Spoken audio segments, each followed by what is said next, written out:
வணக்கம், welcome to garden and health. பொதுவாக 50 வயசுக்கு அப்புறம் நம்ம எல்லாருக்குமே மூட்டு வலி வர ஆரம்பிக்கும். அந்த மாதிரி மூட்டு வலி, முடக்குவாதம்லாம் நம்மளோட ஆயுசுக்கும் நம்ம பக்கம் நெருங்காமல் இருக்கிறதுக்கும், ஏற்கனவே மூட்டு வலி முடக்குவாதத்தால் கஷ்டப்படுறவங்களா இருந்தாங்கன்னா சீக்கிரமே குணமாகிறதுக்கும் இந்த முடக்கத்தான் கீரை ரொம்பவே உதவும். முடக்கத்தான் கீரை வச்சு நம்மளோட சேனலில் ஏற்கனவே கீரை பொரியல், அப்புறம் ரசம், இது எல்லாமே எப்படி செய்யறதுன்னு வீடியோ போட்டிருக்கோம். அந்த வீடியோட லிங்க் கீழே டிஸ்கிரிப்ஷனில் இருக்குது. இன்றைக்கி நம்ம அதே முடக்கத்தான் கீரையை வச்சு ரொம்ப டேஸ்டியாக முடக்கத்தான் தோசை எப்படி ரெடி பண்ணலாம் அப்படின்னு தான் இப்போ நம்ம பார்க்க போகிறோம். அதுக்கு நான் நம்ம டெரஸ் கார்டனில் இருந்து ஃப்ரெஷ்ஷாக தேவையான அளவு முடக்கத்தான் கீரை இந்த மாதிரி பறித்து எடுத்து வச்சுருக்கேன்.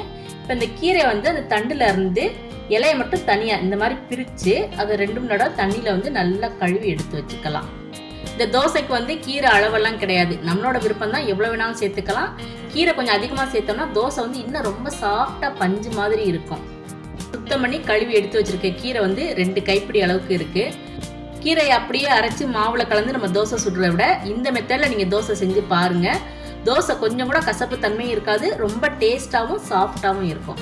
இப்போ அதுக்கு நான் ஒரு கடாயில் 1 டீஸ்பூன் அளவுக்கு நல்லெண்ணெய் சேர்த்துருக்கேன். இப்போ அதில் எண்ணெய் சூடானதுக்கப்புறம் 7 சின்ன வெங்காயம், 5 பல் பூண்டு, 2 பச்சை மிளகாய், 30 செகண்ட்ஸ் இது எல்லாம் நல்லா வதங்கினதுக்கப்புறம் நான் 1 டீஸ்பூன் ஜீரகம், 1 டீஸ்பூன் மிளகு சேர்த்துருக்கேன்.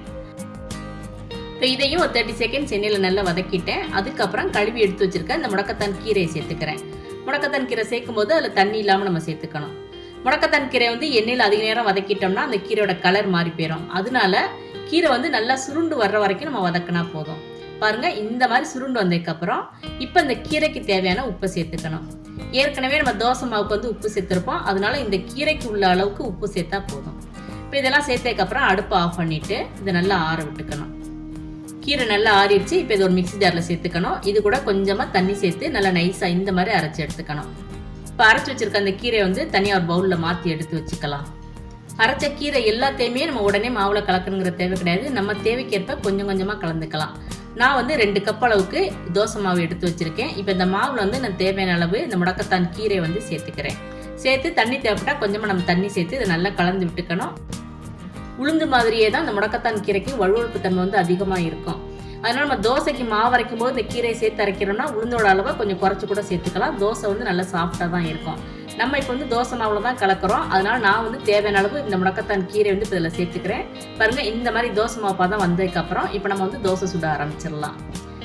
இப்போ கல் நல்லா சூடானதுக்கப்புறம் இப்போ இந்த மாதிரி கொஞ்சமாக எண்ணெய் தடவிட்டு வழக்கமாக நம்ம தோசை சுடுற மாதிரி தோசை சுட ஆரம்பிச்சிடலாம். நம்ம மூடி போட்டும் தோசை சுடலாம், அல்லது மூடி போடாமையும் நம்ம தோசை சுடலாம், அது நம்மளோட விருப்பம் தான். அடுப்பு மீடியம் ஃப்ளேமில் வச்சுக்கலாம். கொஞ்சமாக சுற்றி இந்த மாதிரி எண்ணெய் நல்லா சேர்த்ததுக்கப்புறம் ஒரு மூடி போட்டு மூடி இப்போ நான் தோசை சுட ஆரம்பிச்சிருக்கேன். பாருங்கள், நம்மளோட தோசை எந்த அளவுக்கு அட்ராக்டிவாக நல்ல கலர்ஃபுல்லாக இருக்குது அப்படின்னு. அதே மாதிரி பார்க்கையிலே உங்களுக்கு தெரியும், ரொம்ப சாஃப்டாகவும் இருக்குது. இந்த மெத்தடில் நம்ம தோசை செய்யும்போது இந்த தோசையில் அந்த கீரையோட கசப்பு தன்மை கொஞ்சம் கூட தெரியாது. அதே மாதிரி இந்த தோசைக்கு வழக்கமாக நம்ம சாம்பார், சட்னி, துவையல் அந்த மாதிரி எது வேணாலும் வச்சு சாப்பிட்டுக்கலாம், ரொம்ப டேஸ்ட்டாக இருக்கும். அரைச்சி வச்சிருக்க முடக்கத்தான் கீரையை மாவில் கலக்காமல் இன்னொரு மெத்தடில் நம்ம தோசை சுடலாம். வழக்கமாக நம்ம தோசை சுட்டு அதுக்கு மேலே இந்த முடக்கத்தான் கீரை பேஸ்ட்டை இந்த மாதிரி நல்லா தடவி விட்டோம் நம்ம முடக்கத்தான் தோசை ரெடி பண்ணலாம். இந்த 2 மெத்தடில் எந்த மெத்தட் உங்களுக்கு பிடிச்சிருக்கோ அந்த மெத்தடில் நீங்கள் முடக்கத்தான் தோசை சுட்டு பாருங்கள்.